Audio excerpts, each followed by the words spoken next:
ইরানকে ঘিরে আবারও উত্তপ্ত হয়ে উঠেছে আন্তর্জাতিক কূটনীতি। জাতিসংঘ নিরাপত্তা পরিষদের বৈঠকে ইরানের পরমাণু কর্মসূচি নিয়ে তীব্র বিতর্কে জড়িয়েছে বিশ্ব শক্তিগুলো। স্থানীয় সময় বৃহস্পতিবার অনুষ্ঠিত বৈঠকে যুক্তরাষ্ট্র ইরানের ওপর আরোপিত নিষেধাজ্ঞা তদারকির জন্য গঠিত 1737 কমিটির কার্যক্রম নিয়ে আলোচনা তোলে। এ সময় জাতিসংঘে মার্কিন প্রতিনিধি মাইক ওয়াল্ড সরাসরি অভিযোগ করেন রাশিয়া ও চীন ইরানকে রক্ষা করার চেষ্টা করছে।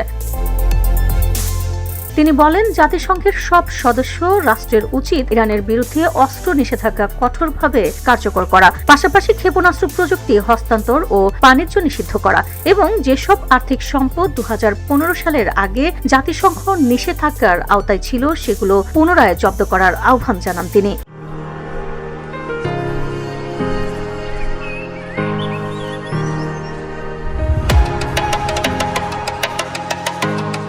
তবে যুক্তরাষ্ট্রের এই অভিযোগের তীব্র বিরোধিতা করেন ইরানের ঘনিষ্ঠ দুই মিত্র রাশিয়া ও চীন। রাশিয়ার রাষ্ট্রদূত ভেসেনি নেবেলচিয়া বলেন, ইরান পারমাণবিক অস্ত্র তৈরি করছে এমন আতঙ্ক ছড়ানো হলেও আন্তর্জাতিক পারমাণবিক শক্তি সংস্থার প্রতিবেদনে এর কোনো প্রমাণ নেই। অন্যদিকে চীনের প্রতিনিধি ফুজ উল্টো যুক্তরাষ্ট্রকে সংকটের উস্কানিদাতা হিসেবে আখ্যা দেন। তার অভিযোগ, কূটনৈতিক আলোচনা চলার মধ্যেই তেহরানের ওপর সামরিক হামলা চালিয়ে পরিস্থিতিকে আরও জটিল করে তুলেছে ওয়াশিংটন।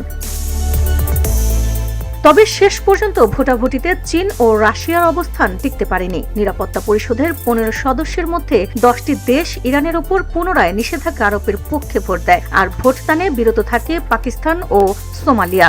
এদিকে ব্রিটেন ও ফ্রান্স দাবি করেছে ইরান তার পারমাণবিক কর্মসূচি নিয়ে আন্তর্জাতিক উদ্বেগ দূর করতে ব্যর্থ হয়েছে। তাদের মতে ইরানের মজুদ ইউরেনিয়াম অন্তত 10টি পারমাণবিক অস্ত্র তৈরির সক্ষমতা রাখে।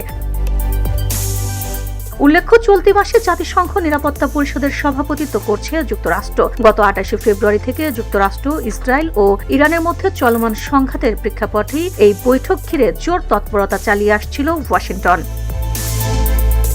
VOD Bangla news desk.